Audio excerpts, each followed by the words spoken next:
Greetings, beautiful earthlings. My name is Star. If you are new here, I don't know how you found me, but I am super grateful to have you. And if you are returning, y'all the real MVP, you already know. So happy Thanksgiving to those of you guys who are in, North America or somewhere where Thanksgiving is celebrated.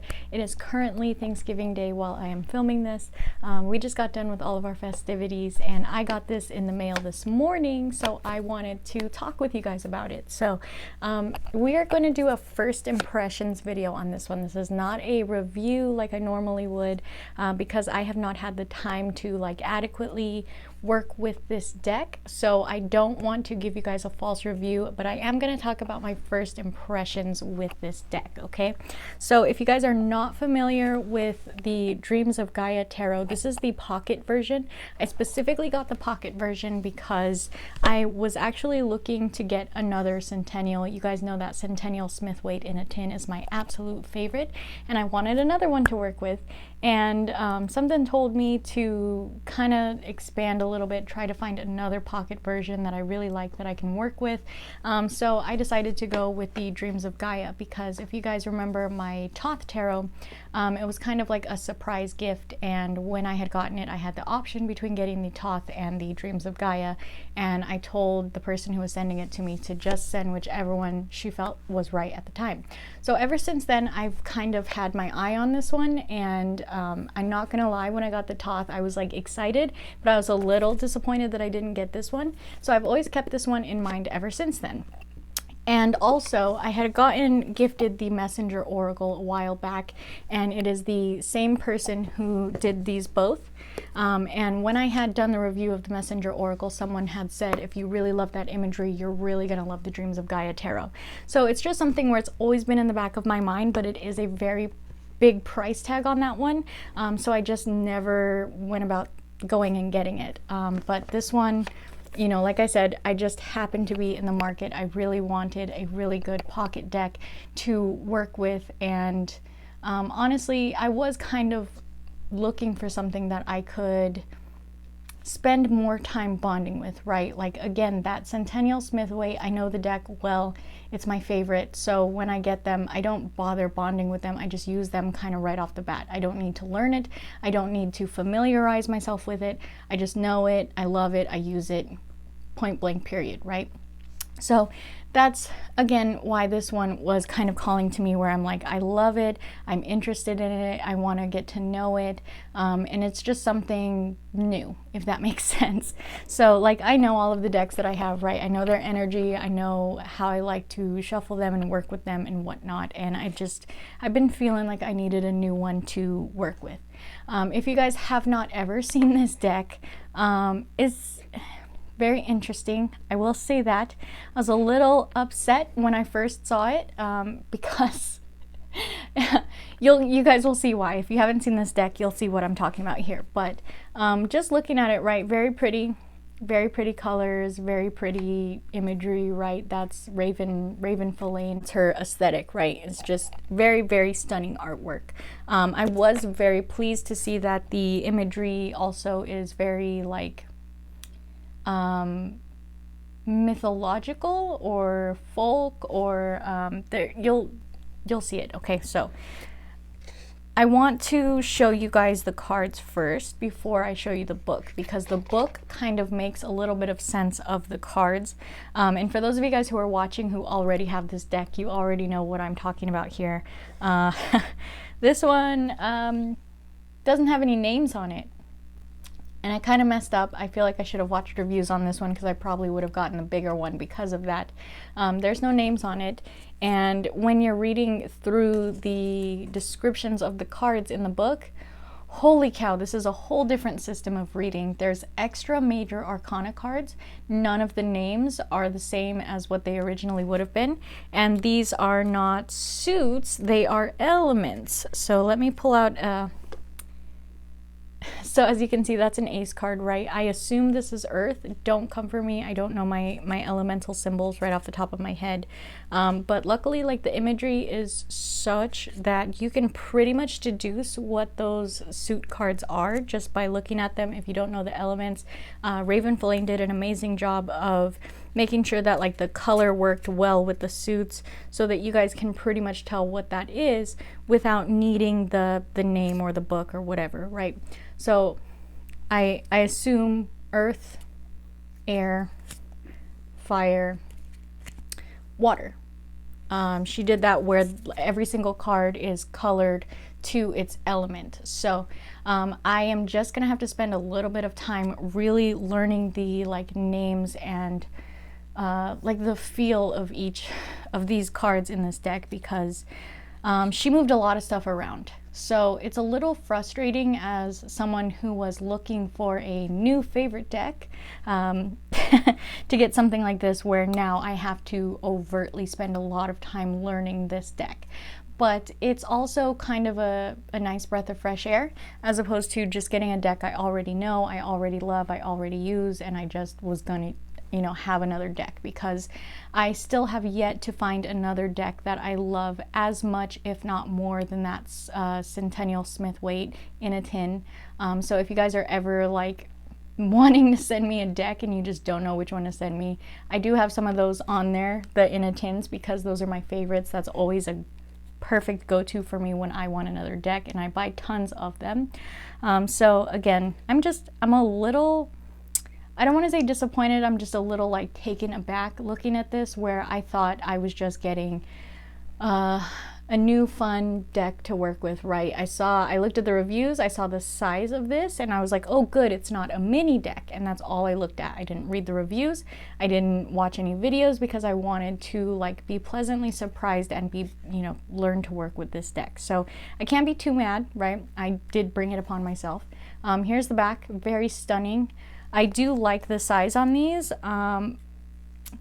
They're almost like the Biddy Tarot. I think they're a little bit taller. They're pretty wide for how small they are, but they are a very nice, very pleasant matte. They are very smooth on the sides, right? I don't have any complaints about the card, the cut, the cardstock. Cardstock's very nice and sturdy. It's not too thin, it's not too thick, right? I feel like this is going to be okay to shuffle. I haven't shuffled through it yet, because upon reading the names of each of the cards, I was like, holy cow, I'm really gonna have to spend some good quality time with this deck learning it. So I am gonna do a walkthrough of this one for any of you guys who are interested. I'm filming this one first, so you know, you're just not gonna hear me be like, oh, and I'll link the walkthrough below. Yeah, I'll put them together. You guys know I always do, and it's just kind of second nature to me to do a walkthrough with a review now, just so that you guys, if you want to see it, you can watch it. I will have it available there for you. But let's go ahead and take a look at the book, because it does explain a lot of these questions. So I'm so very glad this came with a book. I would have been so very lost, and honestly, I don't know if the bigger version of this deck has the names on the cards. I didn't look. Like I said, I didn't look at anything. But it does explain here in the beginning the deck structure. The Dreams of Gaia Tarot is made up of 25 major arcana cards and 56 minor arcana cards. Each of the elemental suits has 14 cards. So if my math is correct, it doesn't seem like she took away any of the minor cards. She just added major cards, because usually you have 22 majors. This one has 25 majors, but there are still 14 cards in each suit of the minors. So it seems like we've got a couple extra in the majors there. It says this major arcana does not use the archetypes generally used by other traditional tarots.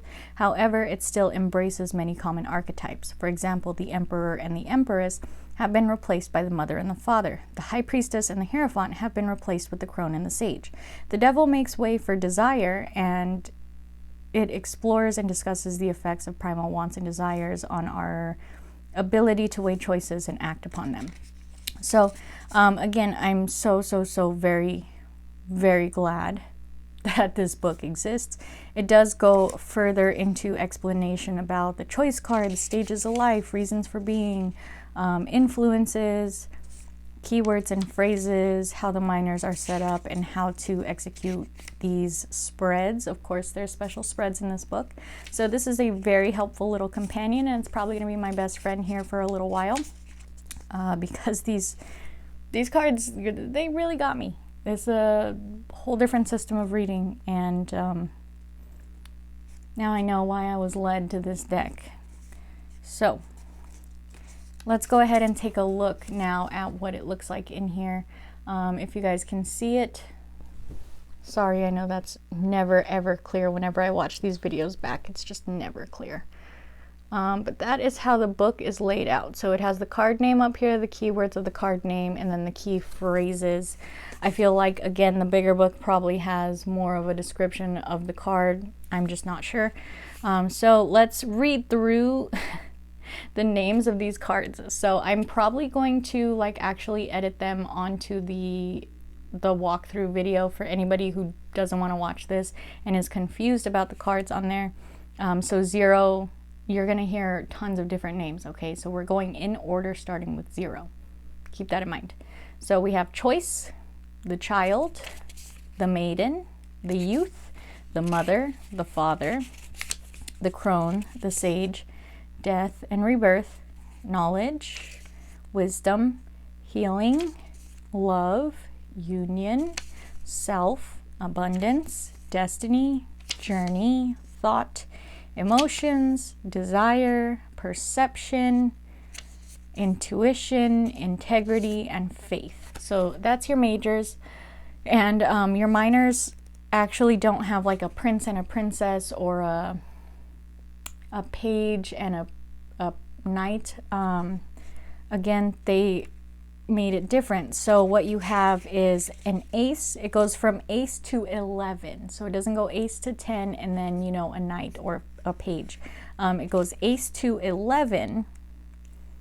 And then you have something different for the 12 of each suit. So this one says the seneschal, I don't know. That's for earth. And then you have, again, the like queen and king. So you do still have a queen and a king of each suit. Again, it goes 0 to 11. And then for air, you have number 12 is the scribe of air, and then the queen and the king.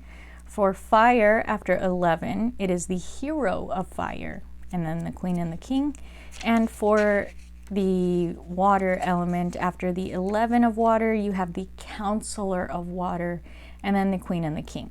So then you have a little tidbit back here from the author, which I will be reading because I would like to know more about what's going on here with this situation. And I think now that I have the deck in my hands and I've learned about it a little bit, I'm probably going to start watching videos on it to see if other people are interacting with it in a different way, like if they already knew about the deck and were stoked on it and, you know, went into it to learn the system, or, you know, if after working with it they are stoked on this system. I'm very blown away. It's not what I expected. So I don't know whether I'm happy or upset about that yet. I am a little excited because it's something new. It's something that I have to learn, and it does give me a little bit of studying time, if that makes sense. Like, I'm not just bonding with the deck, I am studying the deck and I'm really learning it. So it's a little bit less complicated than like learning the Thoth Tarot, because clearly that is a whole system of learning, and I do have to learn a lot about like Hermeticism and Aleister Crowley's OTO, and there's so much that goes into learning the Thoth that it's just overwhelming, especially when learning Hermeticism itself. If you can't learn Hermeticism in that tree of life, it gets real confusing, real hard to do. So that's why I'm a little excited about this, because yes, it is a new system of learning, but it is not such a complex system of learning like the Hermetic Tarot or the Thoth or the Marseille. You know, there's just all of those systems of learning are like a whole new religion almost, for lack of a better word. So I don't know. I don't know what to think of this yet. I'm interested to see what you guys think about it. I don't know if you guys have this deck, if you want this deck. If you don't like what's going on with this deck, I would love to hear it, because I'm just a little lost. Just a little lost here. But, you know, after things start slowing down a little bit, I think I'm going to be more excited about it. It's just right now I have so many moving parts that I was kind of like, oh, great, another thing to learn. But I was led to this deck by Loki. Loki did have a hand in this one. And after looking at the imagery of this deck, I do see why. It does make sense. So I'm not too upset about it. And, you know, of course, Loki's presence is all about helping me learn and strengthen my abilities and things like that. So I'm not too mad about it, because it is something that Loki wanted me to pursue and learn to work with, and again kind of pushing me out of my comfort zone, as they do often. So I'm excited. But you know, it's just kind of more like, ugh, I have to learn this deck. I can't just bond with it, I have to learn it. So it is going to take me a little while. It's probably going to be a while before you guys see like a review or a like bond or review video. I'm not sure which one would come first, but if you guys are interested, go check out that walkthrough, because this is a stunning deck. Oh my gosh, that is one thing I do want to make like abundantly clear. I am not shitting on this deck whatsoever or Raven Filane. I love this deck. Let me tell you, I love the deck. I love the imagery. I love the energy, because it does remind me so much of the Messenger Oracle. It does kind of feel like a cross between the Messenger Oracle and the Universal Celtic. Like, it just feels like a beautiful meshing of the two. And it's very nice, very comforting, very calming. I do feel like way more connected right off the bat to this deck, just because of the way that it speaks to me, just flipping through it, just looking at the characters, because if you guys go watch that walkthrough, you'll see it is very heavily character based. Basically every card is just a character. So it's very interesting to see a deck where you have to essentially learn 78, 81 characters, and just kind of learn each of the characters and kind of bond with them and see their place in the deck, if that makes sense. It kind of feels like they each have their own little room that you're walking into, and they each have their own little world, and you're essentially meeting each of them in their world and learning to communicate with them and learn to like walk with them and see what they have to teach you. So it's very beautiful. It's a very poetic feeling deck. I do really love it. I really love the cardstock. I really love the finish on the cardstock. Like, I have zero complaints about this deck. I just wish there was names on the cards.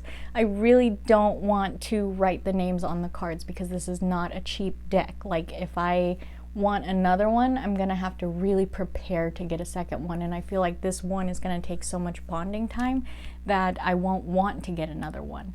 I don't mind writing on my Rider-Waite's because they're cheap. I get another one. It doesn't matter, you know, like, I still have that bond with my Rider-Waite's across any new Rider-Waite's. I feel like I'm, you know, still keeping the same bond with all of them because they're still the same deck. But I feel like this one is just so immense in the character lore. Honestly, I do feel like it's a whole lore. It's a whole like storybook. So it's I don't want to write on it. I feel like I'm gonna feel so bad if I write on the fronts of these cards, because they're just so stunning. And if I write on the back, then I'm gonna know what card it is. You know, I feel like there's no winning here, and the only way for me to bridge that gap is to just learn it. And it's gonna be real hard with those majors, because every single card in the majors is different. Every card, every number. I was trying my best to like look through them and remember which card was which, you know, off the top of my head, which number corresponds to which card. but she did switch the placements of some of the cards, which made it even more difficult, where I was like, I feel like this is this card. And it was, I was right, but the number didn't correlate, so it didn't make sense in my mind. So it's just gonna take some getting used to. But again, that's what I got for you guys. I really hope you enjoyed this video, and if you made it to the end, give me a big old thumbs up. Yeah, I don't have any announcements. I'm not doing any shop sales right now. I have so much work that I just can't even keep up with my shop right now, my shop purchases. Like, I come home very late at night, and the last thing I want to do is, you know, pack something and film a packing video and edit a packing video, and you know, I just want to go to bed because I have to go to work the next day. So I'm not going to run a sale probably for Christmas either, just because I want to slow down the business a little bit. The people who want to purchase are still purchasing. I still do have a couple of sales here and there, but it's just not a ridiculous influx of people like when I had that Halloween sale. Like, that was way too much. So you guys already know there are coupons available. Those of you guys who have purchased from me before, you already have the best coupon in the store. It is my loyalty coupon, so utilize that. There is another one. If you use code TikTok, you'll get like 20% off, I think it is. You cannot combine coupons, so please use them responsibly. Pick your loyalty coupon or your TikTok coupon. The loyalty is a lot better. It takes money off of it, but use it or don't. I can't tell you what to do. I just wanted to come say hi to you guys and come touch base about my new deck. This was my gift to myself for my first paycheck, and I'm kind of kicking myself in the head for that one, but like I said, Loki kind of guided me to it, so I can't be too mad about it. Like, Loki didn't pick it for me, but Loki was like, you should go look at your wish list. You should look at all of the minis on your wish list. You should look at the minis around this area that are pocket-sized and not minis. You should pick the one that you've really wanted for a while. Do you know what I mean? Like, Loki led me to it, and I'm sure there's a reason for it. So I will update you guys once I start working with this deck, once I learn how I like it, and I hope you guys go check out the walkthrough. So that's what I got for you guys today. Happy holidays, and I can't wait to see you in the next one. Namaste.